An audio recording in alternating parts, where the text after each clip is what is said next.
Hello, my name is Lowell, pronouns he, him, and we are today talking with Will Hutton about, at this point of recording, currently ongoing Kickstarter for Tribes in the Dark.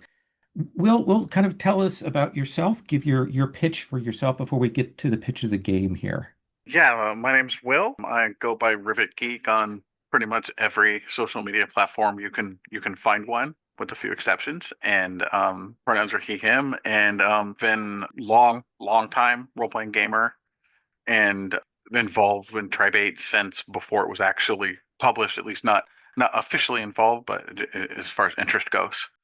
Yeah, I know you contributed to Aurora, some of the fanzines for DreamPod 9. Yes. I contributed to Aurora lately. I contributed some light stuff to. They had their own thing on their website, on the Dream.9 website, very briefly. They had Mhm. a like a Tribe 8 section. I had my own website for a long time. It was like the first website I ever set up for myself was Wow. was Tribe 8 related. So And what is your role in the current Kickstarter? You're I am the lead developer, along with Chris Zerniak, who he laid the foundation for the whole thing. I've done a good chunk of the writing or rewriting, as the case may be, for some of the setting material, and as well as layout wound up falling in my lap, not quite intentionally, but it did. We had somebody who was doing layout that it wasn't working out very well, and so I wound up picking that up and finishing that up.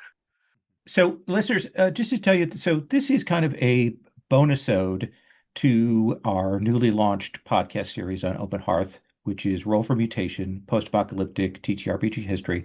And I thought since Will has participated in the community, I saw the Kickstarter was going on, and we're right now in the middle of the project.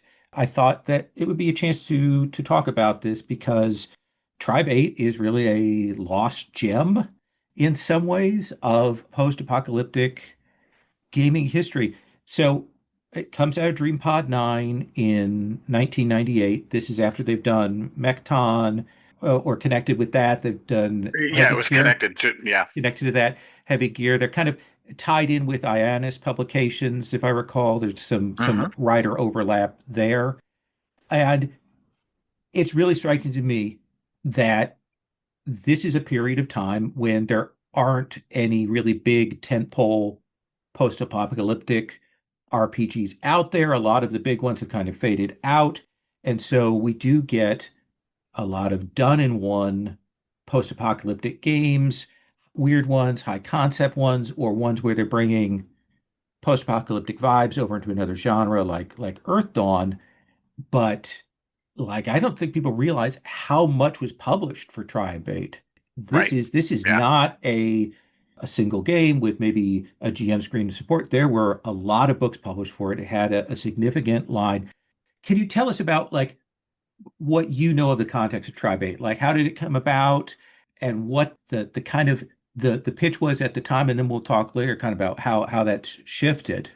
It originally came out on, I think, probably so DreamPod 9 had mailing lists. Like a lot of companies did at the time. So there was Heavy Gear, then there was Jovian Chronicles, which was they'd redone the Jovian Chronicles setting that they had written for Mechton Hmm. in their house system, which was called Silhouette. And then on one of the mailing lists, because I was on both of them, so I don't remember which one, it had come out that they were going to do a post-apocalyptic, like a supernatural fantasy game. I don't even think it had a name at the time, but they started to talk about it, and it sounded really interesting. And we started to get, little bits and pieces of it, what it was going to be about. Yeah, and it started to come out, what the game was about, and then they had started to release some material for it, and started to get more and more interested in it. And then once they actually released the game and I saw it, I was like, this is it. I'm like, this game is awesome. This is amazing. I like to say, a lot of it was the 90s edgy, goth industrial type Hmm. stuff that kind of had that thing to it. You had the Vampire the Masquerade tried to cash in on the punk rock aesthetic to a goth aesthetic a little bit, but it always came off to me as really like quiche and I never got into that. Like I have friends who went to clubs and stuff that got into like Vampire the Masquerade and Changeling and Mage and Werewolf and everything, but I never really. But it hit Tribe 8 hit that exactly that aesthetic that was appealing to me at the time and still is obviously, Yeah. but it also had something deeper going on with it, with like with the dream magic and with the animism and the setting and the, like the spirituality and that type of stuff. I had mentioned this on something I was talking doing an interview before, but there's a series called Mythico Okay. Wood Yeah. series by Hmm. Robert Holstock. Yeah. One of my favorite trilogies of books. So Mythico Wood, Rye-Hope, or yeah, Mythico Wood, the Rye-Hope, I can't remember the name. But anyway, and it had this concept in it that there's things that are, mythically like in our subconscious, like that mythopoetic Hmm. type of concept, that there are things that are so foundational to our subconscious and our spiritual makeup that they go back tens or hundreds or thousands of years, and they just keep getting recycled and they keep on getting reborn, like Robin Hood, the Green Man, like that kind of thing. Hmm. And that in the series you can actually go back and through this wood that's like kind of a supernatural wood and meet those things and actually interact with those concepts. And for some reason, Tribate sparked that in me. And as well as I'm a big Clive Barker fan. You Hmm. got the bad guys, the Zabri. They're basically kind of Cenobite-ish. They're not like Diablo demonic. It's really interesting to me that you mentioned kind of the White Wolf and so on. I know a couple of the designers of the original also worked on a lot of White Wolf They crossover went of on to designers. work on White Wolf. Okay, okay. Yeah, One of the things I appreciate about in looking at the original Tribe core book, there's sometimes in the older White Wolf stuff of having to over-explain things. They've got a lot of lore and they've got to explain it. And I appreciate that first Tribe 8 book is sketches and conflicting sketches from all these different voices. hmm So you've mentioned the Zabri. Give me the pitch on like if you're going to explain to somebody what is the apocalypse that's happened here, what's the setup to the change and where are we at now? That's a lot. Like I was like, oh, okay. And then I started reading. It was like, oh, so we've got these people and then they fell. And tell us that.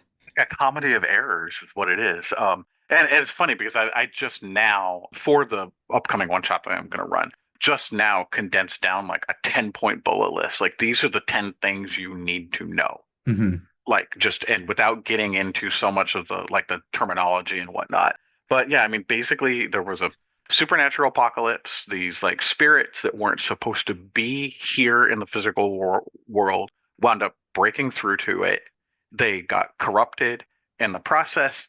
That both their nature and the impact that they had on human beings caused our civilization to collapse.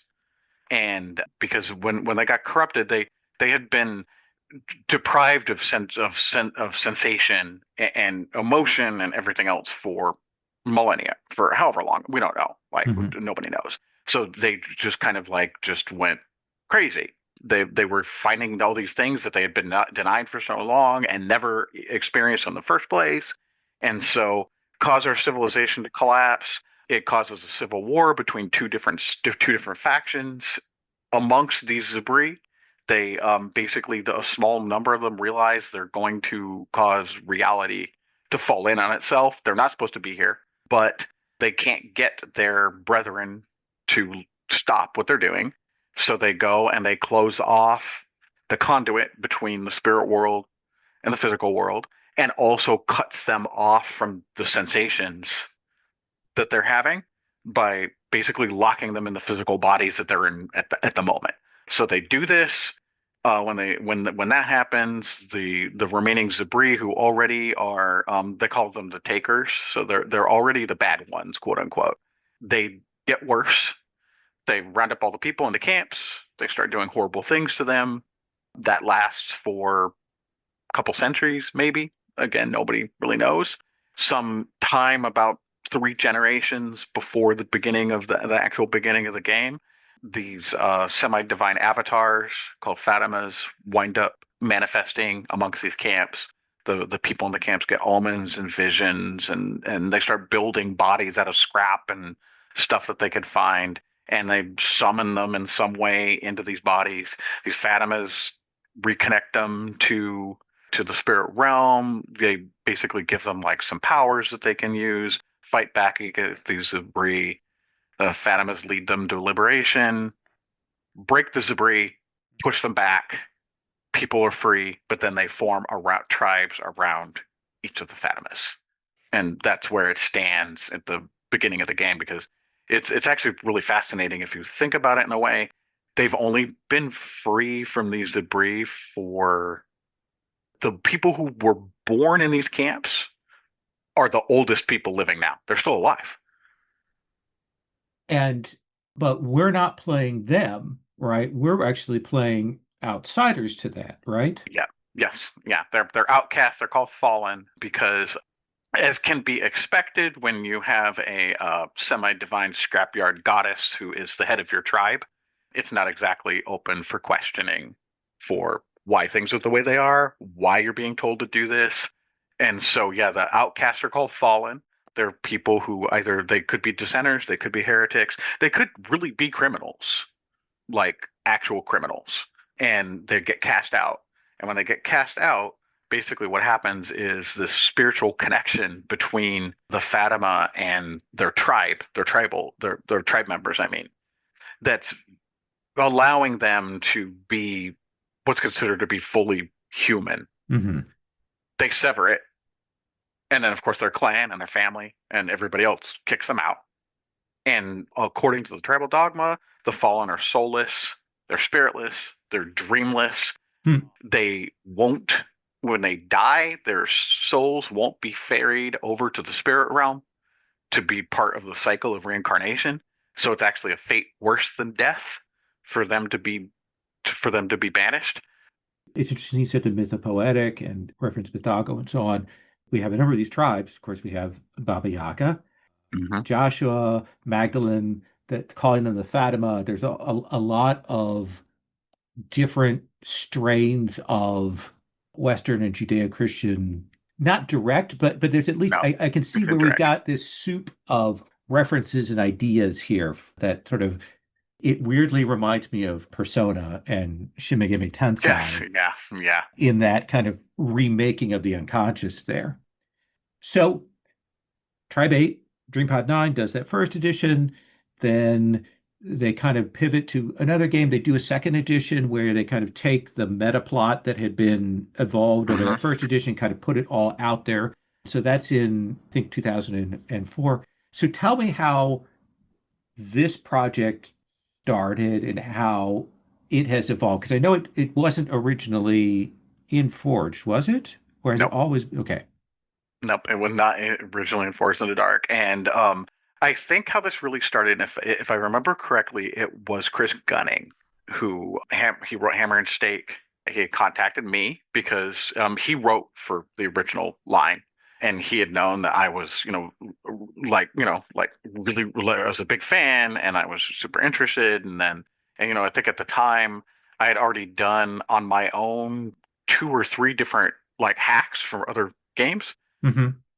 and then it didn't happen, and so things kind of died down. But I think it sat in the back of my head for like 5 years. Uh-huh. And then I ran into Chris Zerniak, who he was on the DreamPod 9 forums, and I communicated with him a lot. And so we had started talking about it, and then we started talking with somebody else named Logan Rollins, who is also a huge Tribe 8 fan. And it just kind of just started it just happened. We just decided we were going to take a stab at this. At the time, it was Cortex Prime that we were going to use. Hmm. And then Fandom bought Cortex Prime for Margaret Weiss Productions. Yeah, when they did that, it killed it straight out. There was no way that we were going to be able to do it. And so Chris Zerniak had run it multiple times at different conventions using Force in the Dark. And he said, "Hey, we can." Well, we talked about it in the first place. Right. Like in the very beginning, we had talked about it. So we just said, "We'll just pivot." It was a much better plan. Now the Kickstarter has started, and you have funded at this point, and we have a PDF version, and then we have a print-on-demand version. Hmm. Right? Which Yeah. again, given the state of the world, I think that's the smartest way to be going now. Tell me how this implements Forged in the Dark.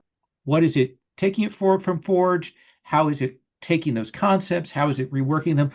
Yeah, and it's funny because, when we started this, and it would have been late 2019, I believe, that we did it. 2020, there was not yet the deluge of Forged in the Dark games that there is now.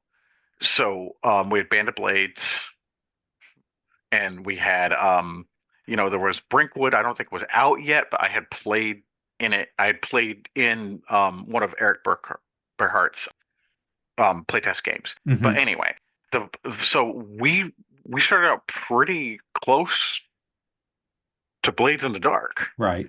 Like the basic core stuff, like position and effect, and resistance and stress and harm, it doesn't work really any different. We haven't added much to it. We did change the actions slightly. They're geared towards heist type stuff. They really, really are. And so, and then, obviously we're going into a much more like wild setting than Blades in the Dark is in. There's more wilderness, there's more, like there's urban ruins, and there's more travel than there normally would be in a Blades in the Dark game. And so, yeah, we redid the actions. We changed the way resistance works. It basically it's just from a 0 to 3 scale. So Hmm. we put it on the regular critical 6, 4 to 5, 1 to 3. And so the most that you can take is 3 though if you fail to roll. Right. We changed the recovery to be closer to Band of Blades, how it Uh-huh. works versus Blades in the Dark. But then when we got to what's considered to what you could call the crew, which is the cell, which the cell is just like they're like kind of like the basic political foundational unit of the Fallen, Hmm. as not quite one faction but as 4 factions. And so what it is a cell is kind of found family, so people with the same goal, same belief, same whatever. They don't all have to be the same in, like one of the 4 outlook factions, like Fallen factions. They don't have to be the same. They could be a mix, but it's not like a crew. Hmm. A crew's goal is to make money. There's no currency in the game, and on top of that, the whole point is supposed to be that you're building community, and you're trying to gain legitimacy as being outcasts, trying to build up to be the 8th tribe that it's alluded to in the name of the game. So we had a lot of stuff like turf, claims, coin, heat, even all the stuff. It didn't make any sense. Hmm. And having multiple types, like the different crew types, it wound up not making sense. So Hmm. we cut it down. There's only the cell. There's no type. You have your cell that your characters are a part of. There's no special abilities for the cell, because we Hmm. found that, and I found this myself, even with Blades in the Dark and other Force in the Dark games. It gets hard to juggle. Like people forget. You forget your crew has a special ability. And like I said, no turf, no claims, and no XP. You don't actually have a tier, like an independent tier for your cell that you can do things to raise on your own. Because again, the idea is community building. Hmm. It's not something you're doing for your own enrichment. Let me actually have a roll back here for a second because you mentioned the outlooks, the fallen Hmm. outlooks. Can you talk about the playbooks? Because I know it's a base playbook, and then what those are. I think you get 7 playbooks, and then what the outlooks are and how they fit into that. So you got the 7 playbooks. They're the fallen versions of the tribals. So there's fallen Agnite, fallen Dalian, fallen Evan, etc. And the idea behind that is that these fallen haven't existed for very long, and you were socialized in a much more rigid structure than even than we are, right? It's very, very, it's a tribal structure. You got family, you got your clan, you got your expectations of you and the way that you were, educated, etc. So that's like an indelible part of you. And on top of that, a little bit of that spark, that link back to the Fatima stays with you even after you get banished. Hmm. So the playbooks are each one of those, and then you choose the outlook. It's kind of like it's kind of like overlay over it. Hmm. And there's four different outlooks. They represent basically what these factions that have formed within the Fallen as a whole believe is the thing that's the most important to concentrate on. There's the Doomsayers who believe that this prophecy of Joshua, that this Fatima who was killed during the Zabri revolt, that he had prophesied basically the fallen existing and them being the eighth tribe and being able to lead humanity to real freedom without having to depend on anybody. So doomsayers think that prophecy is the most important thing. They need to unravel it. They need to listen to the visions and the omens and argue with each other about what it means.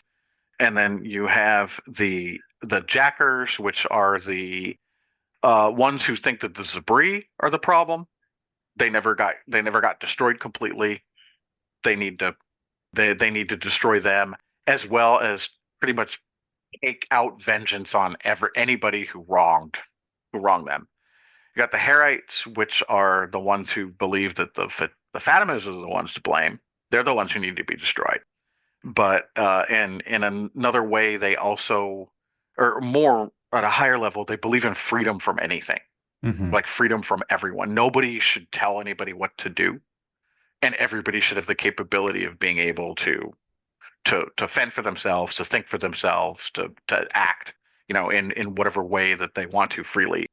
And then you have the Lightbringers, who are they're the ones who believe the eighth tribe needs to be unified, needs to be dignified, needs to have legitimacy. They basically need to they're if they want to sit at the big boy table, they have to act like it.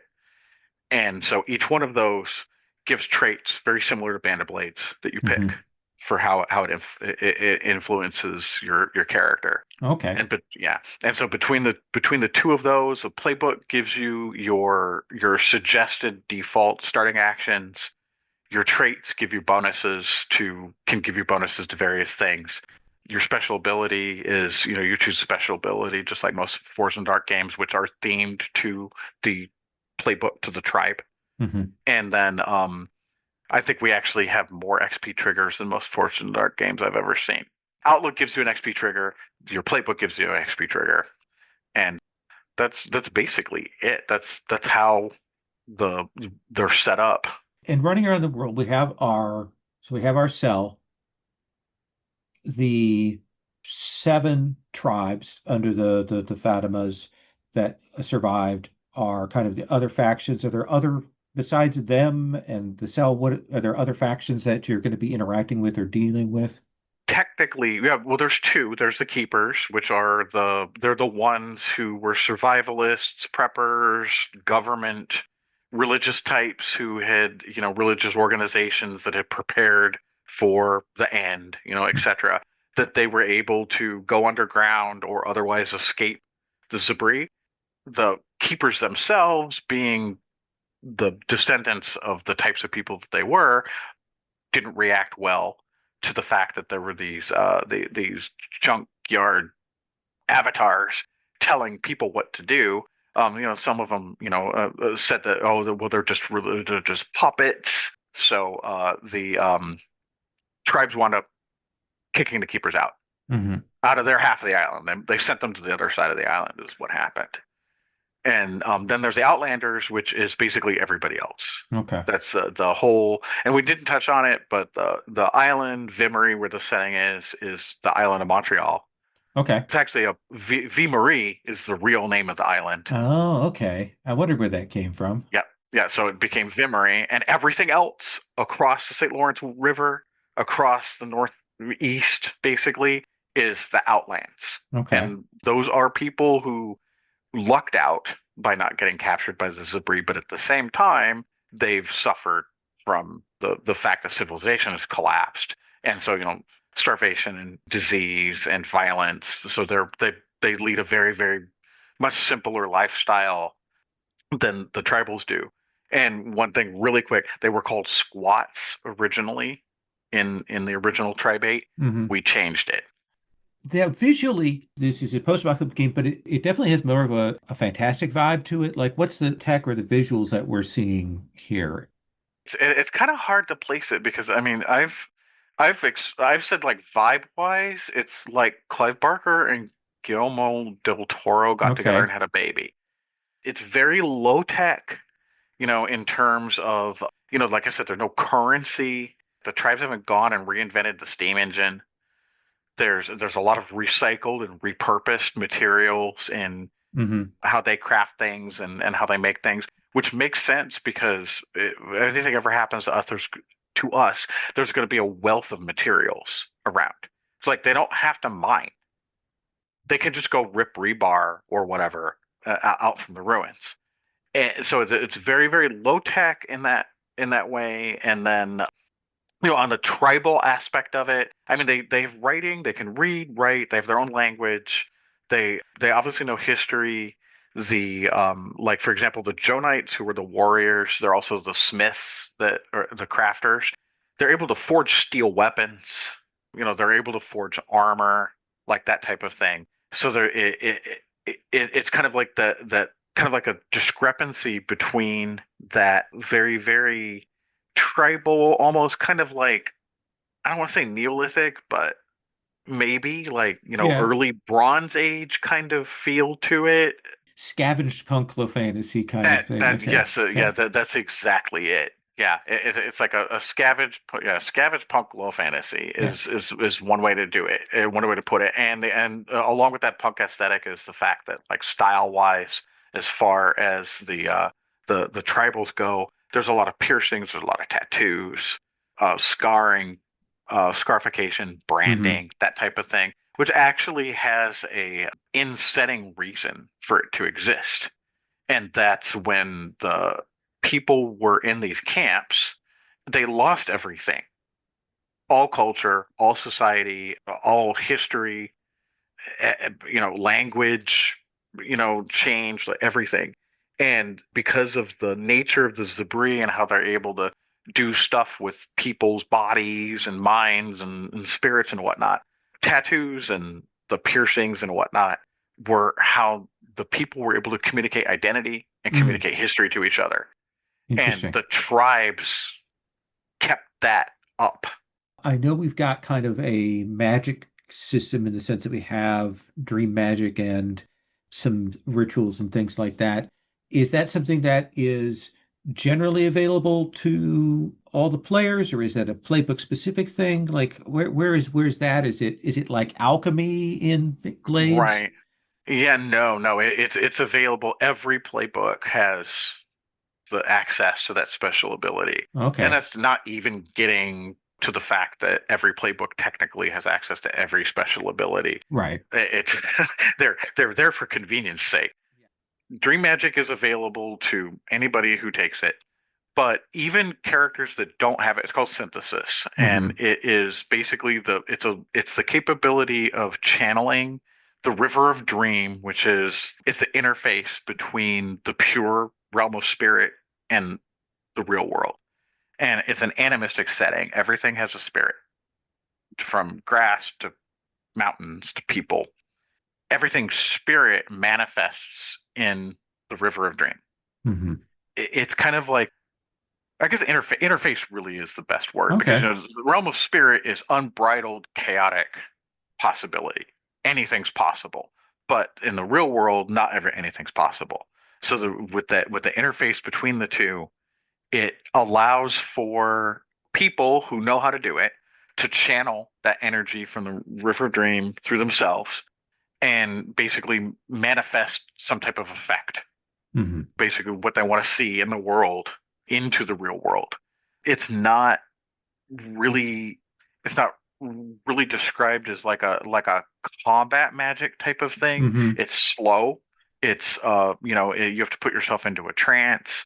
Ritual things. Yeah, yeah, Yeah. very, Okay. very, very ritualistic. Yep, extremely ritualistic.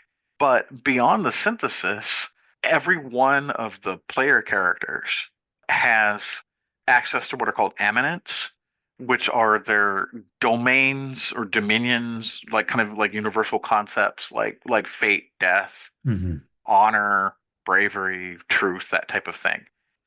All of them can use that. So even if they don't have synthesis and you have your two eminences that are on your playbook, you can still use your eminence. We express that as another bonus die. Okay. Okay. So what is the play cycle? We have the mission planning and downtime in classic blades, and there are all kinds of variations in different games. What is the play cycle? What are you doing in the game? The play cycle is centered on the quest, which is the equivalent of the score. We present it the other like there's free play quest downtime, Hmm. but we also present it as you need to mix this up for whatever's going on, right? You're gonna follow what happens if they're free play slash downtime, and then they basically the sell either one of the factions is going to give them or request something from them to do, or an opportunity is going to come up, or the players are going to have their own goals and their own plans. But it's again, there's no, it's not like they're going out to get coin to Hmm. do. There's something that they want to do, and the main driver of this is that each one of the outlook, the four outlook factions, you have basically clocks that you have to fill up to get them up in tier. Okay. And so you have to do things for them. You have to do stuff to earn favor, to earn status, to and as well as to fill these faction clocks. Your tier for your cell is equal to the lowest of all of them. Okay. You want to get to tier two, you have to get all four of those factions up to tier two. And of course, inside your cell, you may have different characters from different factions. So they may have, philosophical differences. They may have, personality differences. And on top of that, they can get like some special, like little benefits from their faction going up in tier. They want their faction to go up, but it doesn't help the fallen out as a whole. It doesn't help out the community as a whole if you just jack one of them up to be tier four. It unbalances everything. Hmm. And so yeah, they wind up having so that the idea there is to create that tension and to create those choices of who's going to bring which one up, and that's what a lot of the quests are. Okay. We had a kind of a challenge, and the challenge is that like you mentioned before, Trebate had a meta plot, and it had 6 books I think were dedicated just by themselves just to the meta plot, and that's Hmm. not counting any of the kind of like satellite books that had alternate, different things you could do. And a lot of people, and it was obviously very guided, and a lot of people measure anything Tribate related against that meta plot. So like when we first came up with this, we've been asked multiple times, "Are you reprinting the meta plot books?" Well, no, we're not, because that's not the intention. But the intention is that you can take the faction mechanics and you can take the quest structure, and you could recreate the meta plot if you wanted to. You also could very, very easily take it into whatever direction that you wanted it to go. What the characters get out of doing quests is they'll get resources. There's a resource track that the cells have. You get what's called barter, which barter is higher quality type stuff, luxury type stuff, but it's also favors Hmm. and favors owed to you and status and like that type of thing. So that's what they get out of it. And yeah, so that's basically the way the cycle goes. It runs a lot like Blades in the Dark in a way, just in terms of they start the quest, they go through the quest, they get downtime afterwards, but because of travel and because of like I said before, like wilderness type survival type stuff, we bend things a little bit. We make allowances for maybe you may want them to be able to pursue a diversion, which is our version of the Vice. Hmm. You might want to mix some downtime stuff in there a little bit because they go trouncing off into the Outlands for a month. They're going to get some downtime in there. And the same thing with the quests themselves can, not being so contained, so Yeah, constrained. yeah. Yeah, a lot more open ended. I think that's such a smart approach. We've seen a lot of Forged in the Dark games. I think Sword Opera and some other ones that have kind of broken open that cycle like that and made it more flexible. And I love the idea that if people want to recreate the Tribe 8 that they know, they can do that, but they can also spin off from that. That's really, really smart. So is there anything unique in terms of safety tools? Are you using a standard safety tool suite for the book? What is your We have a section on safety tools, and basically the guidance in that section is don't skip it.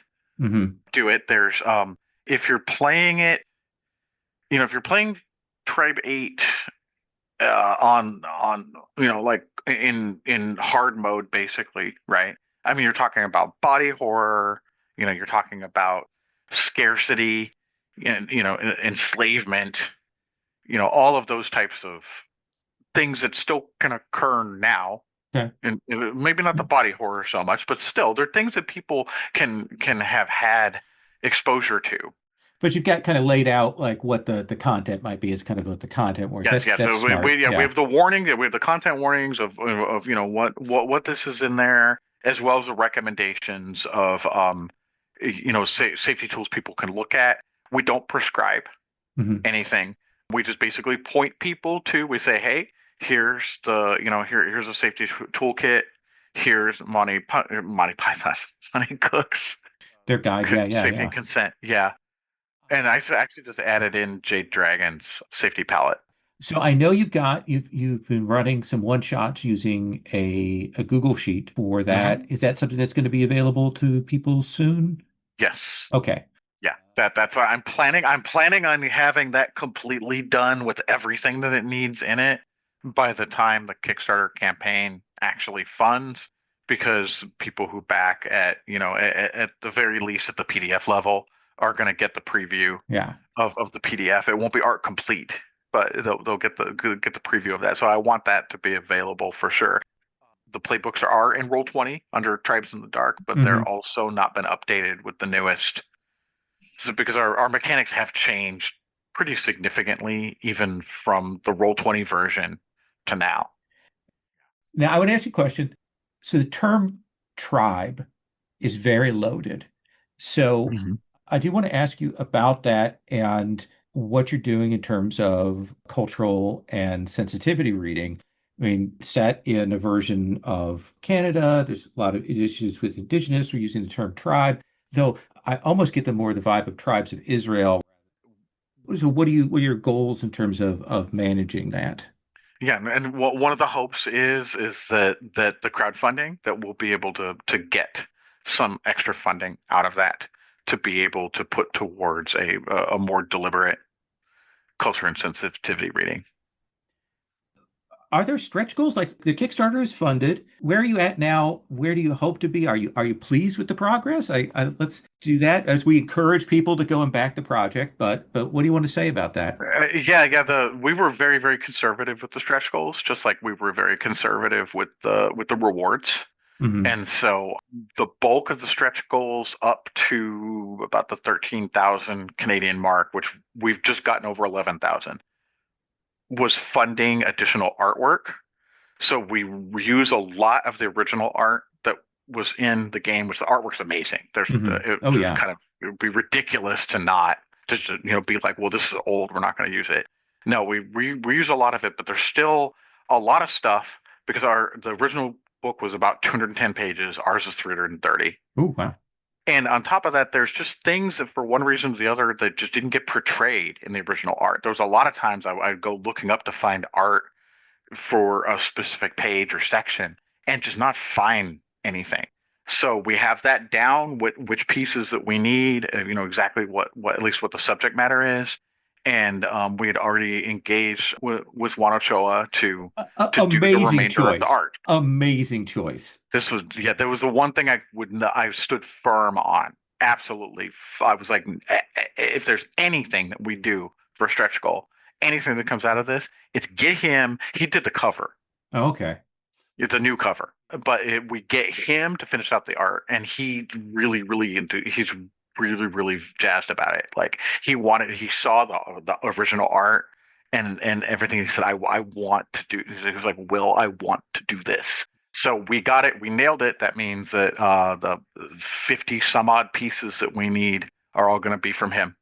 Excellent. Excellent. And then the next stretch goal after that is a companion volume, which is at 330 pages.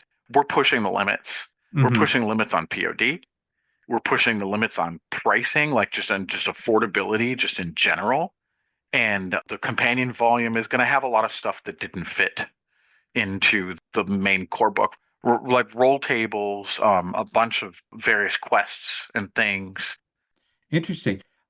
This all sounds great. We'll have links in the show notes to the Kickstarter campaign. Anything else you want to say about this? Not just that it's kind of like a dream come true to bring a game that has been out of print for 20 some odd years, and just to bring it back, and the response to it, we've gotten very very positive response to it, and so that's just been really really encouraging. Listeners, thanks for listening to this. I hope you'll go and check out the project and back it. Again, we will have links in the show notes. Will, thanks again for taking the time to talk with us.